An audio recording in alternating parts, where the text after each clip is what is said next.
Social belonging and acceptance are fundamental human needs. There's an abundance of evidence to support the importance of connection, including the presence of many negative psychological consequences when needs aren't met, such as loneliness, as well as physical consequences such as increased immune system vulnerability.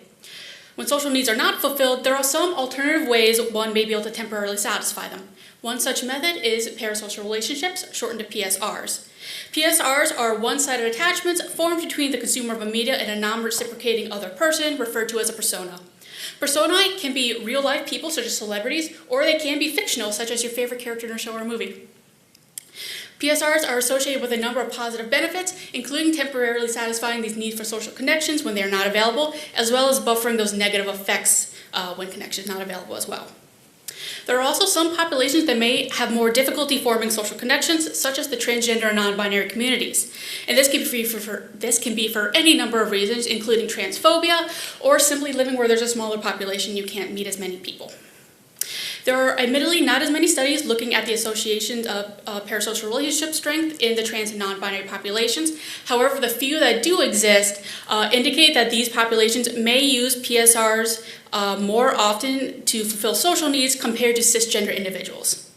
Therefore, my summer fellowship sought to look at the difference between trans and non-binary individuals compared to cisgender individuals on measures of social well-being, social connection, and parasocial relationship strength.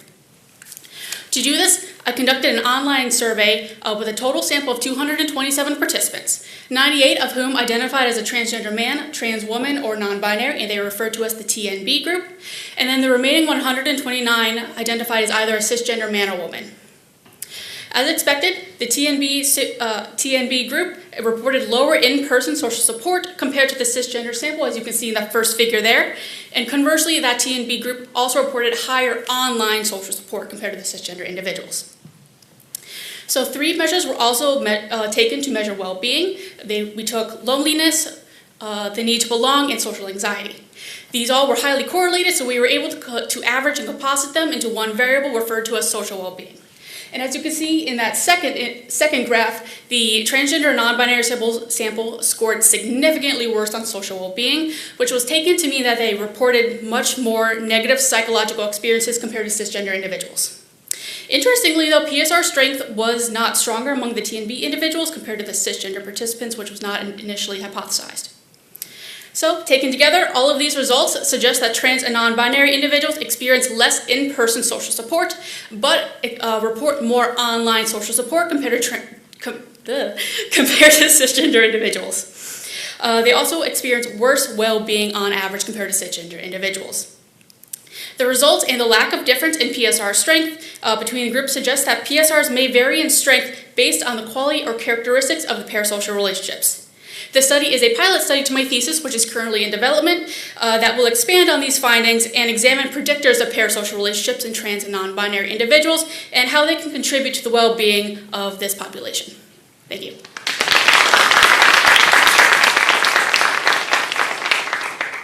Emmy, thank you so much for that presentation. Now, in a prior life, when I had time for my research, I studied children's media, particularly children's media effects, and parasocial relationships were something that really intrigued me in some of my work. I understand that you are teaching yourself how to create animations. Yes, I am. Could you talk for a little bit about how some of the animations you're creating could foster, I guess, some of the positive outcomes that you're pursuing in your research within the transgender community specifically? A bit largely, children's development media, children's media specifically is not, I'm not as well versed in that. However, I do know enough that kind of what a previous presenter was talking about earlier, like diversification about different identities, largely just lend to more positive outcomes, not just for transgender non-binary individuals, but for everybody, because it shows that if you're different from the people around you, you can be accepted. And in children as well, I think that's particularly important to be exposed to these, to different people than they might see in their everyday, day-to-day lives. Particularly in a positive light, because unfortunately a lot of media is still very stereotypical or one-dimensional. So being able to portray more diverse groups of people in, at least that positive light would be would be beneficial not just to the children, but for everybody, even the adults who watch it along with their children. All right, fantastic, fantastic. So what is your latest development in terms of animations? My personal one, or? Your personal. I am mostly teaching myself because I have a couple friends and family. They are starting some small business ventures and stuff. So they asked me to help make like little animated logos and like introductions for like little like web series and stuff. Oh, got it. Okay, fantastic, fantastic. Are there other good questions? Yes, right here. So I've done some studies on neurodivergent populations, and I've found a lot of the same phenomena. Did you find that intersection at all in your research? That would be interesting. We actually tried to isolate the effect as much as possible. So we only looked at presumably neurotypical only white participants because there is that effect of intersectionality on all of the effects we were looking at. So we, as I said, isolated as much as we could. I would not be too surprised because in like we used an online website called Connect where you can like leave a little comment once you're done taking the survey. And there were a couple people who absolutely said like this resonated with me because of my neurodivergency. So absolutely very possible. I think that would actually be a very interesting study. Unfortunately, I'm not as well clinically qualified to take it, but it'll be interesting. Thank you. Good question. Got 10 seconds? Yes. This is very quick. So during the pandemic, I'm cis, but podcasts and those parasocial relationships really helped me get through the isolation.